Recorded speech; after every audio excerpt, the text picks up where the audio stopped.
सभी गुरुजनों को मेरा सादर नमस्कार। जैसा कि आप सभी को पता है कि वर्तमान में सहायक शिक्षक एलबी का पदोन्नति हेतु प्रस्ताव मंगाया जा रहा है सभी जिला शिक्षा अधिकारी के द्वारा और संभागीय कार्यालय के द्वारा, जिसमें से शिक्षकों को अपना जो कार्य निष्पादन मूल्यांकन जो प्रतिवेदन है उनको 3 साल का भरना है। गोपनीय चरित्रावली 3 वर्ष का उनको फिलअप करनी है, जिनमें उनका सत्र 2018-19, 19-20 और 20-21 का उनको फिलअप करके जमा करनी है। तो साथियों, आज के वीडियो में हम आपको बताने जा रहे हैं कि किस प्रकार से आप जो है अपना कार्य निष्पादन मूल्यांकन प्रतिवेदन भर सकते हैं। इस वीडियो के माध्यम से आप आसानी से अपना जो कार्य निष्पादन मूल्यांकन प्रतिवेदन है, गोपनीय चरित्रावली है, उसको आप सहजतापूर्वक आसानी से भर सकते हैं। तो वीडियो को अंत तक जरूर देखें। तो देखिए साथियों, आपके सामने स्क्रीन पर दिखाई पड़ रहा है, जैसा कि आप सभी को पता है कि मैंने आपको पहले ही बताया है कि सहायक शिक्षक की पदोन्नति जो है प्राथमिक शाला प्रधान पाठक के रूप में और शिक्षक के रूप में, और जो शिक्षक एलबी संवर्ग है उसकी पदोन्नति पूर्व माध्यमिक शाला प्रधान पाठक के रूप में की जानी है। उसके लिए पदोन्नति प्रस्ताव मंगाया जा रहा है। तो यहाँ पर देखिए, आपके सामने स्क्रीन पर दिखाई दे रहा है यही जो प्रपत्र है जिसको आपको फिलअप करके भरनी है 3 वर्ष का। तो यहाँ पर देखिए लिखा हुआ है शिक्षकों का कार्य निष्पादन मूल्यांकन प्रतिवेदन। यहाँ पे लिखा हुआ है 31 मार्च 20 लिखा होगा। फिर आपको जिस सत्र का भरना है वह सत्र यहाँ पे आपको एंटर कर देनी है। फिर यहाँ पर देखिए आपके सामने स्क्रीन दिखाई पड़ रहा है भाग 1। तो हमारा जो भाग 1 है आपके व्यक्तिगत जानकारी से संबंधित है। यहाँ पर लिखा हुआ है अधिकारी का पूरा नाम। तो यहाँ पे आपको अधिकारी को कर्मचारी कर लेनी है। कर्मचारी का पूरा नाम यहाँ पे आपको हिंदी में इस तरह से लिख देनी है, फिर उसको आपको अंग्रेजी में नीचे में आपको फिलअप करनी है। फिर है अधिकारी के पिता का नाम, तो कर्मचारी के पिता का नाम भी आपको इस तरह से आपको फिलअप कर देनी है। फिर यहाँ पे दिया हुआ है जन्म तिथि, तो आपको जन्म तिथि अंकों में और शब्दों में इसी प्रकार से फिलअप कर देनी है। फिर दिया गया है नंबर 4 में दिया गया है शासकीय सेवा संबंधित विवरण। तो यहाँ पे आपको जो दिया हुआ है वर्तमान पद, वर्तमान में जो आपका पद है सहायक शिक्षक या फिर शिक्षक, उसको आपको इस तरह से फिलअप कर देनी है। यहाँ पे आपका जो कैडर है एलबी, उसको भी आपको ब्रैकेट में फिलअप कर देनी है। फिर यहाँ पे दिया गया है वर्तमान पद में नियुक्ति दिनांक। तो यहाँ पे आपकी जो प्रथम नियुक्ति हुई है उसको आपको फिलअप करनी है। उसके बाद कोष्टक में आपको आपका संविलियन दिनांक फिलअप करनी है। इस तरह से आपको दोनों तिथि का यहाँ पे आपको उल्लेख कर देनी है, आपकी जो प्रथम नियुक्ति है उसको और जिस दिनांक को आपका संविलियन हुआ है उसको इस तरह से आपको फिलअप कर देनी है। उसके बाद यहाँ पे दिया हुआ है वर्तमान पद पर पदोन्नति दिनांक। यदि आपका पदोन्नति हुआ है पहले आपका शिक्षाकर्मी से शिक्षाकर्मी 3 से वर्ग 2 में हुआ है, तो यहाँ पे आप उसका उल्लेख कर सकते हैं, अन्यथा आपको इसको ब्लैंक छोड़ देनी है। फिर यहाँ पे वर्तमान संस्था का नाम, यानी कि वर्तमान में आप जिस विद्यालय में अभी कार्यरत है उस विद्यालय का नाम यहाँ पे आपको फिलअप कर देनी है। फिर यहाँ पे है नियोजन का प्रकार, यहाँ पे आपको बतानी है कि सीधी भर्ती है कि पदोन्नति है। फिर यहाँ पे आपको अपना श्रेणी का उल्लेख कर देना है कि अनारक्षित है कि अन्य पिछड़ा वर्ग है, अनुसूचित जाति है या फिर अनुसूचित जनजाति, इस तरह से। उसके बाद यहाँ पर नंबर 7 में दिया गया है कार्य का प्रकार। तो यहाँ पे 2 प्रकार दिया गया है, प्रशासकीय और अकादमिक। तो यहाँ पे हमको अकादमिक फिलअप कर देनी है। तो इस तरह से आपका यहाँ पर देखिए आपके जो भाग 1 है इस तरह से आपको फिलअप कर देनी है। उसके बाद चलते हैं हम लोग अब भाग 2। तो इस तरह से कुल 12 पेज का है भाग 2। यहाँ पर देखिए लिखा हुआ है, स्पष्ट रूप में लिखा हुआ है प्रतिवेदित शिक्षक द्वारा भरा जावे। यहाँ पर है कार्य का संक्षिप्त विवरण। कृपया आपके लिए निर्धारित गुणात्मक या भौतिक लक्ष्यों के विरुद्ध उपलब्धि का उल्लेख करें। तो यहाँ पर आपको कार्य दिया गया है, यहाँ पर उसकी यूनिट दी गई है, यहाँ पे उसका आदर्श लक्ष्य दिया गया है और आपने जो निर्धारित लक्ष्य आपने रखा था और उसमें आपको कितनी उपलब्धि प्राप्त हुई है, आपको इस तरह से उसको फिलअप करनी है। यहाँ पर देखिए जैसे नंबर 1 दिया हुआ है विद्यार्थी का नामांकन, यूनिट है अनामांकित विद्यार्थी की संख्या। तो हमारा जो आदर्श लक्ष्य यहाँ पे बताया गया 0, और हमने चूंकि अपने विद्यालय में सभी विद्यार्थियों को नामांकित कर लिया है उस सत्र के लिए, तो यहाँ पे हमारा लक्ष्य भी क्या हो गया, निर्धारित हो गया और हमारी उपलब्धि क्या हो जाएगी 100%। उसी प्रकार से विद्यार्थियों की उपस्थिति, यदि किसी माह में 5 दिनों से अधिक विद्यार्थी अनुपस्थित रहते हैं तो उसका आपको प्रतिशत दे देनी है। तो यहाँ पर आदर्श लक्ष्य 0 है और विद्यालय में हमारा आदर्श लक्ष्य भी हमने 0 निर्धारित किया हुआ था, लेकिन हमने 0 जो निर्धारित किया हुआ था तो हमारा जो उपलब्धि प्राप्त हुआ यहाँ पर हमको 80% प्राप्त हुआ। यानी कि कुछ बच्चे ऐसे थे जो विद्यालय में 5 दिनों से अधिक लेकिन कुछ बच्चे साला त्यागी हो चुके हैं। इस कारण से हमारी जो उपलब्धि स्तर थी वह है 95 हमने यहाँ पे उल्लेख किया हुआ है। गुणात्मक उपलब्धि की बात करें तो उसी प्रकार से यहाँ पर हमने लक्ष्य रखा हुआ था 100% और हमने 100% उपलब्धि प्राप्त की। इस तरह से आपको अपने विद्यालय के स्तर और आपके जो कार्य क्षेत्र है उसके अनुरूप आपको इसको फिलअप कर देनी है। इस प्रकार से एक सांस्कृतिक कार्यक्रम में विद्यार्थियों का प्रतिशत इस प्रकार से आपको फिलअप कर देनी है। कार्य भाग 2 का कार्य संक्षिप्त विवरण में नंबर 1। फिर हम बात करते हैं नंबर 2 की कार्य की गुणवत्ता, जिसमें कहा गया है नंबर 1 में कहा गया है 2.1 में कहा गया कि आत्म प्रेरणा एवं उत्सुकता बढ़ाने हेतु स्व अध्ययन एवं प्रशिक्षण के माध्यम से नई सूचनाएं प्राप्त करना। तो इसमें आगे कहा गया है कि गत वर्ष किस विषय में प्रशिक्षण लेने का सुझाव दिया गया था उसका उल्लेख कीजिए। तो आपको जो जिस विषय पर प्रशिक्षण लेने का सुझाव दिया गया था उस विषय का आपको उल्लेख कर देनी है। यहाँ पर आपको बता देनी है कि शून्य निवेश नवाचार या फिर आपका गणित विषय पर प्रशिक्षण या फिर अंग्रेजी विषय पर प्रशिक्षण, इस तरह से आपको इसका उल्लेख कर देनी है। उसके बाद ब में कहा गया कि वित्तीय वर्ष में लिए गए प्रशिक्षण की जानकारी। जिस वर्ष का आप ये जो कार्य मूल्यांकन प्रपत्र भर रहे हैं तो उस वर्ष में आपने कौन कौन से प्रशिक्षण लिए हुए हैं उस प्रशिक्षण को यहाँ पे आपको फिलअप कर देनी है। जो भी आपने प्रशिक्षण उस वर्ष में लिए हुए हैं 2, 4 या 3 उसको आपको उल्लेख कर देनी है। फिर यहाँ पे बात करते हैं नंबर 3, कहा गया है कि वित्तीय वर्ष में आपके द्वारा पढ़े गए पुस्तकों की सूची, और यदि यहाँ पे जो कॉलम दिया गया उससे एक्स्ट्रा पुस्तक आपने पढ़ा है तो उसके लिए आपको अलग से ऐड करके सूची संलग्न करनी है। तो इस तरह से आपको यहाँ पे पढ़ी गई पुस्तक के शीर्षक का नाम लिख देनी है, उसके लेखक का नाम लिख देनी है, उसका प्रकाशक का नाम लिख देनी है और उसमें कितने पृष्ठ संख्या उसका आपको इस तरह से उल्लेख कर देनी है। उस वित्तीय वर्ष जिस वित्तीय वर्ष के लिए आप ये फिलअप कर रहे हैं, चाहे आपका 18-19 हो या फिर 19-20 हो या फिर 20-21 का, इस तरह से आपको फिलअप कर देनी है। पुस्तक का नाम, लेखक का नाम, प्रकाशक का नाम और उसमें कितने कुल पृष्ठ है, इस तरह से। उसके बाद यहाँ पे कहा गया है कि इकाई योजना एवं पाठ योजना का निर्माण करना, कि आपने कुल कितने इकाई योजनाओं की संख्या आपने बनाई थी, कितने पाठ योजनाओं की संख्या बनाई थी, इस तरह से आपको फिलअप कर देनी है। यहाँ पर केवल एक आपका प्रारूप है, आपके द्वारा जो भी आपने कार्य की है उसको आपको यहाँ पे उल्लेख कर देनी है। हो सकता है कि आपके मामले में 20 हो, 25 हो या 30 हो, या पाठ योजनाओं की संख्या हो सकता है आपके पास 100 हो, 160 हो, क्योंकि हर पाठ के लिए हम पाठ योजना बनाते हैं तो हो सकता है किसी एक पाठ के लिए हमारा पाठ योजना 3 बने या 4 बने। तो इस तरह से आपके स्तर और आपके कार्य क्षेत्र के अनुसार से आपको इसका उल्लेख कर देनी है। मात्र यह एक प्रारूप है जिससे कि आपको प्रपत्र फिलअप करने में आसानी हो, हूबहू आपको इसको कॉपी नहीं करनी है। फिर यहाँ पे दिया गया है कि शिक्षण अधिगम सामग्री का समुचित उपयोग करते हुए तैयार करना अध्ययन सामग्री, इस तरह से। तो यहाँ पे जैसे कि यहाँ पे 25 का उल्लेख किया गया, हो सकता है कि आपके मामले में 30 हो, 40 हो, 15 हो, तो इस तरह से आपको उसका उल्लेख कर देना है। फिर कहा गया है कि प्रमुख सामग्रियों की जानकारी, इसमें से जो आप यहाँ पर जो संख्या देंगे उसमें से कौन कौन सी जो सामग्री है वह प्रमुख है उसका आपको यहाँ पे उल्लेख कर देनी है। यहाँ पे आपको सामग्री का नाम लिखना है और उस सामग्री को किस अवधारणा के लिए आपने निर्मित किया है, तैयार किया है, उसका आपको यहाँ पे उल्लेख कर देनी है। जैसे कि यहाँ पर देखिए लिखा गया है कि ग्रामोफोन टेलीविजन, तो किसी घटना को सुनकर समझने की अवधारणा। तो इस प्रकार से आप जो भी सामग्री तैयार की है उसको आपको यहाँ पर नाम लिखनी है और किस अवधारणा के लिए इसको आपने तैयार किया है उसको आपको यहाँ से उल्लेख कर देनी है। जैसे कि हो सकता है कि आपने कुछ विशेष टीएलएम बनाई हो तो उस टीएलएम का भी यहाँ पे आपको उल्लेख कर देनी है और उस टीएलएम को किस अवधारणा के लिए आपने यहाँ पे बनाया है तो उसको यहाँ पे उसका विवरण भी आपको बताना है। जैसे कि मान लेते हैं कि हमने एक कार्टून के गत्ते में हमने गणितीय आकृति बना दी है, तो यहाँ पे लिख देंगे कार्टून के गत्ते के द्वारा गणितीय आकृति, और यहाँ पर लिख देंगे कि अवधारणा क्या हो जाएगा कि ज्यामितीय आकृति को समझने हेतु। तो इस तरह से आपको यहाँ पे जो भी आपने शिक्षण सामग्री क्रिएट की हुई है उसको यहाँ पे आपको उसका उल्लेख कर देनी है और यहाँ पर जिस अवधारणा के लिए आपने उसका उल्लेख किया है, जिस अवधारणा के लिए आपने उसको क्रिएट किया है, निर्माण किया है, उसका आपको यहाँ पे उल्लेख कर देना है इस तरह से। फिर अगली बात करते हैं, यहाँ पे दिया गया है कि विद्यार्थियों का सतत एवं व्यापक मूल्यांकन करना, सत्र परीक्षा के बीच की गई मूल्यांकन के दिनांक। तो यहाँ पर देखिए प्रथम सत्र परीक्षा के पूर्व, जैसे कि हम लोग प्रथम सत्र यानी कि हम लोग जो भी एग्जाम्स लेते हैं, मान लेते हैं कि 3 एग्जाम लेते हैं, त्रैमासिक, अर्थमासिक या वार्षिक। वर्तमान परिप्रेक्ष्य में आप मान सकते हैं base line, mid line, in line, इस प्रकार से हम 3 जो एग्जाम्स लेते हैं, आकलन करते हैं, वो विशेष होता है। तो उसके पूर्व आपने किस किस दिनांक को किस किस विषय का आपने मूल्यांकन किया है, तो इस तरह से आपको विषय का नाम का उल्लेख कर देनी है और किस किस दिनांक को आपने मूल्यांकन किया हुआ है विद्यार्थियों का, तो यहाँ पे आपको उस दिनांक का इस तरह से आपको उल्लेख कर देनी। हो सकता है कि आपने केवल 3 दिनांक में मूल्यांकन किया हो तो आपको 3 को उल्लेख करनी है, आपने 5 किया हो तो 5 दिनांक का, इस तरह से आप उल्लेख कर सकते हैं। फिर है प्रथम तथा द्वितीय सत्र परीक्षा के मध्य, जिसको हम लोग अर्धवार्षिक परीक्षा कहते हैं, तो इस तरह से मिड लाइन आकलन, तो इस तरह से आपको मूल्यांकित विषय का नाम लिख देनी है। जिस जिस दिनांक में आपने मूल्यांकन किया हुआ है इस तरह से आपको दिनांक का भी उल्लेख करते जाना है। उसके बाद हम चलते हैं, अगला पेज हमारा दिया गया है द्वितीय तथा अंतिम सत्र परीक्षा के मध्य, जिससे हम लोग अपना रिपोर्ट तैयार करते हैं। तो इस तरह से आपको मूल्यांकित विषय का नाम यहाँ पे उल्लेख कर देनी है और जिस दिनांक को आपने मूल्यांकन किया हुआ है उस दिनांक का आपको इस तरह से उल्लेख कर देनी है। अब बात करते हैं 2.4.1 यानी कि निर्णयात्मक परीक्षण लेना।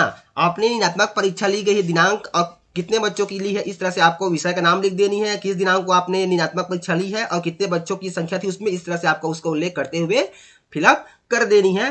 फिर बात करते हैं 2.5 यानी कि उपचारात्मक शिक्षण देना। उपचारात्मक शिक्षण जो विद्यार्थी का स्तर न्यून होता है, जिसकी गति कम होती है, उन विद्यार्थियों के लिए हम लोग उपचारात्मक शिक्षण की व्यवस्था करते हैं ताकि हम उसको उनकी जो स्तर उपलब्धि है उस स्तर पर उनको ला सके। तो किस विषय को के लिए आपने कौन सी अवधारणाओं के लिए आपने उच्चारात्मक शिक्षण की व्यवस्था की थी और कितने बच्चे उसमें इन्वॉल्व हुए थे, इस तरह से आपको विषय का उल्लेख कर देनी है। और विषय का उल्लेख करने के बाद यहाँ पे आपको जिस अवधारणा के लिए आपने उच्चारात्मक शिक्षा की क्लास ली थी, विद्यार्थियों को आपने उच्चारात्मक शिक्षा दी है, उसका आपको इस तरह से उल्लेख कर देनी है विषय वाइज, इस तरह से। और यहाँ पे आपको बच्चों की संख्या बता देनी कि कितने बच्चे आपके उस उपचारात्मक शिक्षण में पार्टिसिपेट किए, कितने विद्यार्थियों को आपने उस अवधारणा के तहत उपचारात्मक शिक्षण प्रदान किया है और इसमें पालकों की क्या भूमिका रही है उसका भी आपको इस तरह से यहाँ पे उल्लेख कर देनी है। तो इस तरह से आपको इस पेज को फिलअप कर देनी है। उसके बाद हम बात कर लेते हैं, अगला है हमारा 2.6। यहाँ पर है विद्यार्थियों की उपस्थिति बढ़ाने हेतु पालकों एवं समुदाय से संपर्क कार्यक्रम करना। तो यहाँ पे आपको बच्चों का नाम फिलअप कर देनी है, जिन बच्चों के पालकों से आपने भेंट किया हुआ है, संपर्क किया हुआ है। और यहाँ पे आपको पालक से भेंट का दिनांक का उल्लेख कर देनी है, 3 दिनांक का उल्लेख कर देनी है। हो सकता है कि आपने 5 बार संपर्क किया हो, 6 बार संपर्क किया हो, तो यहाँ पे 3 कॉलम दिया है तो आपको 3 दिनांक का उल्लेख कर देनी है। और यहाँ पे उसके संपर्क करने के जो क्या परिणाम हुए उस परिणाम को यहाँ पर आपको उसका उल्लेख करना है। हो सकता है कि आपने केवल बच्चों को विद्यालय आने के लिए संपर्क न किया हो, तो यहाँ पे जैसे कि यहाँ पे लिखा गया कि सभी बच्चे नियमित उपस्थित हुए, तो यहाँ पे उद्देश्य यह हो गया कि बच्चे विद्यालय नहीं आ रहे थे तो पालकों को संपर्क किया गया तो बच्चे विद्यालय नियमित आ रहे हैं। हो सकता है कि कोई विद्यार्थी की जो लर्निंग आउटकम्स के जो स्तर से वह लो है, तो हमने उसके संबंध में पालक से संपर्क किया कि पालक को बोला कि आप भी घर स्तर पे जो भी विद्यालय से बच्चों को बताया जा रहा है उसको बारीकी से आप भी ध्यान करके बच्चों को बताएं। तो इस प्रकार से हो सकता है कि घर पर भी बच्चों को अध्यापन के परिणाम स्वरूप उसके जो उपलब्धि स्तर में सुधार हुआ हो, तो इसके यहाँ पर भी लिख सकते हैं कि उसके उपलब्धि स्तर में सुधार हुआ। इस तरह से तो आप जो भी जिस उद्देश्य के लिए आपने पालक से संपर्क किया है और उसके परिणाम क्या हुए उसका आपको यहाँ पे उल्लेख कर देनी है इस तरह से। उसके बाद अगला दिया गया है 2.7 पाठ्य सहगामी सांस्कृतिक एवं शारीरिक परीक्षण गतिविधि करना। तो यहाँ पर है सांस्कृतिक गतिविधियां, यानी आपके विद्यालय में आपने सांस्कृतिक गतिविधियां किस दिनांक को आयोजित की है उसका आपको इस तरह से उल्लेख कर देनी है और उसमें आपकी क्या सहभागिता रही थी उसको आपको यहाँ पे बताना है, यानी कि आपकी पूर्ण सहभागिता रही थी तो आपने क्या क्या कार्य किया उसका भी यहाँ पे उल्लेख करना चाहे तो कर सकते हैं। उसी प्रकार से शारीरिक प्रशिक्षण गतिविधियां में आप कब कब गतिविधि की है वो उसका आपको इस तरह से दिनांक का उल्लेख कर देनी है। उसमें आपकी सहभागिता रही है तो आपको यहाँ पे बतानी है कि पूर्ण सहभागिता रही है और आपने क्या क्या कार्य वहाँ पे कराए हैं, तो इस तरह से आपको उसका उल्लेख कर देनी है। फिर हम आते हैं नंबर 3, इसमें दिया गया कृपया बिंदु 1 के संदर्भ में लक्ष्यों या उद्देश्यों की पूर्ति में कमी का संक्षिप्त विवरण दे। यदि लक्ष्यों की पूर्ति में कोई कठिनाई बाधा आई हो तो उसका भी आपको बताना है, यानी कि जो बिंदु क्रमांक 1 था उसमें लक्ष्य और उद्देश्य की पूर्ति के लिए आपने जो कार्य किया हुआ है, यदि उसमें किसी प्रकार की कोई समस्या आई हो, कठिनाई आई हो तो उसका यहाँ पे आपको उल्लेख कर देनी है। यदि नहीं आई है तो यहाँ पे आप लिख सकते हैं कि किसी प्रकार की कोई समस्या या बाधा नहीं आई। फिर बाद में कहा गया कृपया उन मदों को भी दर्शाएं जिनमें अति महत्वपूर्ण उपलब्धियों में आपका सहयोग रहा है। तो यहाँ पे आप बता सकते हैं कि किस किस कार्य में आपका सहयोग रहा हुआ है जिससे कि उपलब्धि बढ़ी हो। तो यहाँ पे आप लिख सकते हैं कि सांस्कृतिक कार्यक्रम में, स्वच्छता पर, बच्चों की उपलब्धि स्तर पर, पालक संपर्क पर, शाला प्रबंधन समिति की कार्य योजना निर्मित करने पर। इस प्रकार से आप यहाँ पर उसका उल्लेख कर सकते हैं जिसमें आपका विशेष सहयोग रहा हो उपलब्धि के स्तर पर। तो यहाँ पे फिर संबंधित शिक्षक अपना हस्ताक्षर करेगा पूर्ण नाम के साथ इस तरह से। उसके बाद बात कर लेते हैं नंबर भाग 3 है, ये है जो है प्रतिवेदक अधिकारी द्वारा भरा जाएगा। विद्यालय के जो प्रतिवेदक अधिकारी है, संस्था प्रमुख, उनके द्वारा यह भरा जाएगा। यहाँ पे लिखा गया नंबर 1 कार्य निष्पादन अधिकतम, इसमें 32 अंक दिया गया है। तो यहाँ पर कहा गया कि कृपया शिक्षक द्वारा भरे गए भाग 1 पर विशेष रूप से लक्ष्यों और उद्देश्यों उपलब्धियों से संबंधित को देखते हुए आपको यहाँ पर फिलअप करनी है। जैसे कि यहाँ पर देखिए हमने भाग 1 पे आपको बताया था कि जो भी उपलब्धि स्तर था, आकलन के स्तर था, ये देखिए। तो ये जो भाग यहाँ पर आपको दिखाई पड़ रहा है भाग 2, इसी के आधार पर आपको वहाँ पर फिलअप करनी है। जो प्रतिवेदक अधिकारी है उनको उसको ध्यान में रखते हुए यहाँ पर फिलअप करनी है। यहाँ पर अब यहाँ पर देखिए भाग 2 1 के कार्य यहाँ पर दिया गया आपको। भाग 2 में जो आपको बताया गया, हमने अभी आपको बताया, तो भाग 2 में जो भी कार्य विद्यार्थियों का नामांकन, उपलब्धि, शाला त्यागी, इस प्रकार से यहाँ पर सब चीज वहाँ पे दी गई है आपको। तो उसके जो वहाँ पे आपको शिक्षक की जो सहभागिता है और उपलब्धि इस तरह उसके आधार पर यहाँ आपको बताना कि पूर्णतः सहमत है कि आप अंशतः असहमत है। तो इस प्रकार से यहाँ आपको यहाँ पे भर देनी कि पूर्णतः सहमत या फिर अंशतः सहमत, और पूर्णतः सहमत रहेंगे तो आपको यहाँ पे स्कोरिंग 4 कर देनी है। इस प्रकार से अंशतः पे आपको 3-2 देख लेनी है। तो इस तरह से आपको स्कोरिंग कर देनी है। स्कोरिंग करने के बाद यहाँ पर योग में से 32 में से कुल कितना अंक प्राप्त हुआ है यहाँ पर आपको इसको टोटल कर लेनी है। और समीक्षक टिप यहाँ पे आपको लिख देनी है। यदि आपने यहाँ पर 4 स्कोर दिया है पूर्णतः सहमत, तो आपको बता देनी है कि विद्यार्थियों का जो नामांकन है, सभी जो निर्धारित लक्ष्य है वह पूर्ण कर लिया गया है और उस उम्र के विद्यार्थियों का शाला स्तर पर प्रवेश कर लिया गया है और कोई भी विद्यार्थी शेष नहीं है। इस प्रकार से आपको यहाँ पर समीक्षक टिप भी लिख देनी है हर के बारे में। इस तरह से आपको समीक्षक टिप का भी उल्लेख करते हुए जाना है। जैसे कि यहाँ पर क्रीड़ा है तो पूर्णतः सहमत है, तो इसमें आपने 4 स्कोर दिया है। तो यहाँ पे आपको बताना है कि जो विद्यालय के जो विद्यार्थी है सभी खेलों में पार्टिसिपेट करते हैं, अपने स्तर अनुसार खेलकूद में भाग लेते हैं, जो भी खेलकूद आयोजित की जाती है तो उनकी सहभागिता रहती है। इस प्रकार से आपको समीक्षक टिप भी का उल्लेख करते जाना है। अब फिर सभी जो मतांकन है, अंक है, उनका आपको यहाँ पे योग कर लेनी है। तो इसको आपको भाग 2 के आधार पर इसको आपको फिलअप कर देनी है। फिर आपका आते हैं मतांकन सारणी। यहाँ पर देखिए स्कोरिंग का चार्ट भी दिया गया है इस प्रकार से कि कैसे कैसे अंकन करनी है, इसके आधार पे आप उसका अंकन कर सकते हैं। ये यहाँ पर देखिए 5 दिन से अनुपस्थित है, उसके लिए आपको क्या करनी है, अनामांकित विद्यार्थी के यहाँ पर दिया गया है शाला त्यागी गुणात्मक उपलब्धि उच्च स्तरीय गुणवत्ता जो यहाँ पे आपको दिखाई पड़ रही है। इस प्रकार से आपको मतांकन कर देनी है। यहाँ पर आपको बताया भी गया है, ये देखिए जो आपका प्रतिशत है वहाँ 1 से 100 रहेगा तो आपको 4 अंक देना है, 75 से 90 रहने पर 3 देना है, 61 से 75 रहने पर आपको 2 देना है, 45 से 50 रहने पर आपको 1 देना है। तो इस प्रकार से आपको अंक दे देनी है। यहाँ पे आपको स्पष्ट बताया गया कि प्रतिशत जितना आएगा उसके आधार पर आपको कितना कितना अंक देना है, तो इसके आधार पर ही आपको अंक दे देनी है। जैसे कि आपने भाग 2 में जो आपका जो प्रतिशत है उसके आधार पर आपको देखना है, तो भाग 2 में आपने जो प्रतिशत दिया हुआ है उसके आधार पर ही आप स्कोरिंग करेंगे। वहाँ पर आपको स्कोरिंग को अपने अनुसार से स्कोरिंग नहीं करनी है। यहाँ पर चलिए हम आपको फिर दिखा रहे हैं। देखिए यहाँ पर जो भाग 2 में जो उपलब्धि स्तर है प्रतिशत से उसके आधार पर ही वहाँ पे आपको अंक देनी है। तो इस तरह से अंक देने के बाद आगे जो पेज है उस पर हम चर्चा कर लेते हैं। तो इस प्रकार से आपको ये प्रतिवेदक अधिकारी द्वारा फिलअप की जानी है इस तरह से। उसके बाद यहाँ पे आप और देख लीजिए, यहाँ पे आपको स्कोर दिया गया है कि कितने % पे आपको कौन सा स्कोर देना है, उसके आधार पर ही आपको स्कोर दे देनी है। फिर यहाँ पे टिप कहा दिया गया, देखिए प्राथमिक विद्यालय के शिक्षकों का मूल्यांकन उनके द्वारा किए गए अध्यापन के समग्र परिणाम के आधार पर किया जाएगा और उच्च प्राथमिक या फिर उच्च माध्यमिक या फिर उच्चतर माध्यमिक के शिक्षकों के मूल्यांकन उनके अध्यापन विषय अनुसार किया जाएगा। यदि कोई 1 से अधिक विषय का अध्यापन करा रहे हैं तो उनका उच्चतर परिणाम विषय के आधार पर मूल्यांकन किया जाएगा। अब यहाँ पे आते हैं कार्य की गुणवत्ता पर।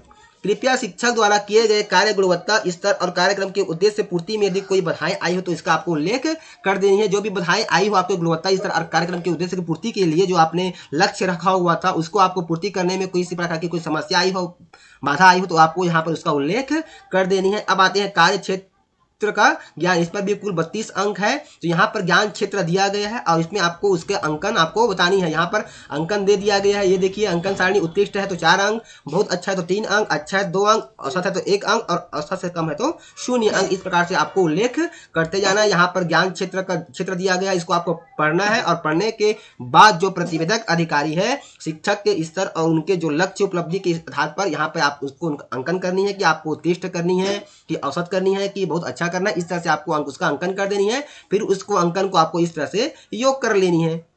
उसके बाद देखिए अगला हम बात करते हैं कार्य के प्रति दृष्टिकोण। इस पर अधिकतम अंक 20 है। यहाँ पर भी देखिए अभिव्यक्ति एवं अन्य गुण यहाँ पे आपको दिया गया है और यहाँ पे देखिए नंबर 1 दिया कि सभी बच्चे सीख सकते हैं एवं इस बात के प्रति विश्वास रखता है। तो यहाँ पर भी आपको बताना है कि अंकन सारणी उत्कृष्ट है तो आपको 4 अंक देनी है, बहुत अच्छा है तो 3 अंक देना है, अच्छा है 2 देना है, औसत तो 1, औसत से कम है तो 0। तो इस प्रकार से आपको अंकन कर देनी है और योग को आपको जोड़ लेनी है। जो आपने अंक दिया है उस अंक को यहाँ पे आपको जोड़ लेनी है कि योग 20 में से आप उसको आपने कितना अंक दिया गया है संबंधित शिक्षक को। फिर है कौशल का उपयोग। इसमें पर अधिकतम 32 अंक है। यहाँ पर तथ्य दिए गए हैं, इन तथ्यों को पढ़ने, तो इस तरह से यहाँ पे जो तथ्य दिए गए हैं कौशल उपयोग का, उन तथ्यों को आपको यहाँ पे पढ़ने के बाद ही आपको यहाँ पे अंकन करनी है। शिक्षक के परिप्रेक्ष्य में, विद्यालय के परिप्रेक्ष्य में, विद्यार्थियों को स्तर को देखते हुए आपको उनका अंकन करनी है। उत्कृष्ट है तो 4 स्कोर करनी है, बहुत अच्छा है तो 3 करनी है, अच्छा है 2 करनी है, औसत है तो 1 करना है और औसत से कम है तो 0 करना है। तो इस प्रकार से आपको यहाँ पेज फिलअप कर देनी है। उसके बाद आते हैं टीम भावना। इस पर अधिकतम अंक 16 है, तो टीम भावना का जो यहाँ पे तथ्य दिया गया है, इस तथ्य को भी आपको पढ़ते हुए यहाँ पे अंकन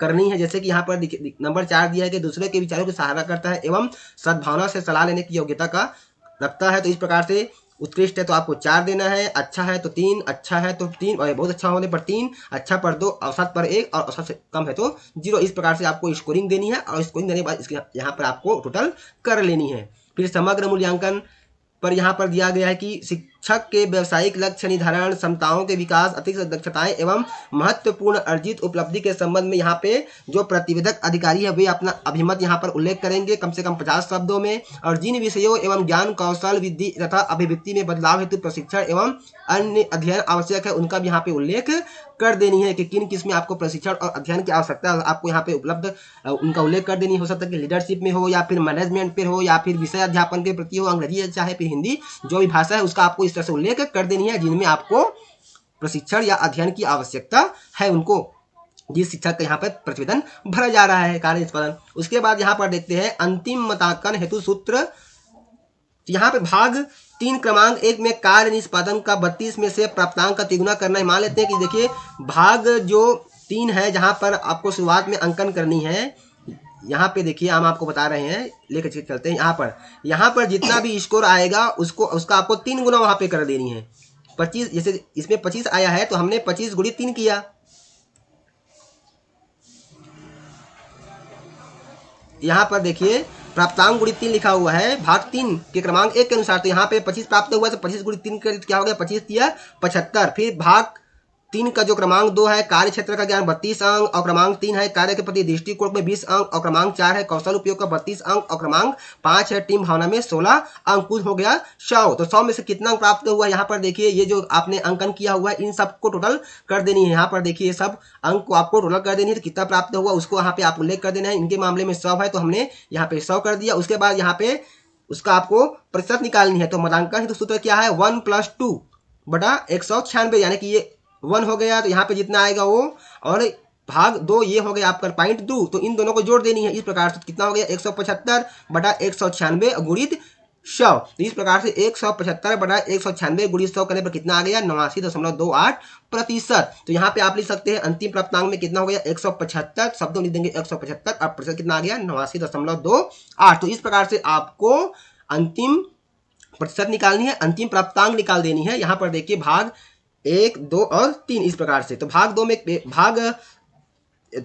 2 में आपको क्या करनी है, भाग जो 3 है उसका क्रमांक 2, 3, 4, 5 के प्राप्तांकों को जोड़नी है, और पॉइंट 1 में केवल भाग 3 के क्रमांक 1 के जो प्राप्तांक है उनका आपको 3 गुना करनी है। इस प्रकार से फिर दोनों को आपको इस प्रकार से जोड़ देनी है, 1 और 2 को। जोड़ने के बाद उसमें आपको 196 का भाग दे देना है, भाग देने के बाद उसमें 100 का आपको गुणा कर देनी है, तो आपका प्रतिशत निकल जाएगा। इस तरह से आपको मूल्यांकन सूत्र का उपयोग करनी है। उसके बाद आते हैं भाग 4 सामान्य। यहाँ पे 2 पॉइंट दिया गया है निष्ठा और श्रेणी। तो निष्ठा में आप बता सकते हैं संबंधित शिक्षक के बारे में, जो संस्था प्रमुख है यहाँ पे टिप लिखा कि उनका कार्य व्यवहार कैसा है, कार्य कुशल है कैसा क्या है, इस चीज उनके बारे में लिखेंगे कि मिलनसार है, समुदाय से मिलता है, बच्चों के प्रति उनका रवैया कैसा है, इन सब का यहाँ पे आपको उल्लेख। तो इस तरह से निष्ठा में आप जो शिक्षक के गुण है, व्यवहार है, उनका आपको जो पढ़ाने का उनकी टेक्निक है उनका आपको यहाँ पे उल्लेख कर देनी है। फिर श्रेणी में यहाँ पर दिया गया है कि उत्कृष्ट के लिए जब उनका प्रतिशत है आपका, तो इस प्रकार से प्रतिशत को देखते हुए यहाँ पे आपको श्रेणी का उल्लेख कर देना है, और श्रेणी को उल्लेख करने के बाद श्रेणी में आपको उत्कृष्ट है, बहुत अच्छा, औसत या फिर औसत से कम, इस तरह से आपको यहाँ पे उल्लेख कर देनी है। उल्लेख करने के बाद यहाँ पे क्या होगा, जो संस्था प्रमुख है वहाँ पे अपना हस्ताक्षर करेंगे, नाम लिखेंगे, पद नाम लिखेंगे और सील लगाएंगे, और यहाँ पे स्थान में स्कूल का नाम और यहाँ पे दिनांक उल्लेख कर देंगे। तो इस प्रकार से यहाँ पे संस्था प्रमुख का हस्ताक्षर होगा। तो इस प्रकार से ये जो कार्य निष्पादन मूल्यांकन प्रपत्र है, प्रतिवेदन है, इस प्रकार से फिलअप की जानी है, जो 12 पेज का है इस प्रकार से। और यहाँ पे जो भाग 5 है उसको आपको फिलअप नहीं करनी है, जो समीक्षक अधिकारी है उनके द्वारा फिलअप किया जाएगा। उसी प्रकार से भाग जो 6 है वह स्वीकृतकर्ता अधिकारी के द्वारा फिलअप किया जाएगा। तो इस प्रकार से आप आसानी से जो अपने जो कार्य निष्पादन मूल्यांकन प्रपत्र है उसको आसानी से फिलअप कर सकते हैं। तो साथियों आज का जो वीडियो आपको कैसा लगा हमें कमेंट्स कर जरूर बताएं। वीडियो अच्छा लगा हो तो जरूर शेयर कीजिए। तो फिर मिलते हैं साथियों एक नई जानकारी एक नई वीडियो के साथ। तब तक के साथियों जय जोहार, जय छत्तीसगढ़, जय हिंद।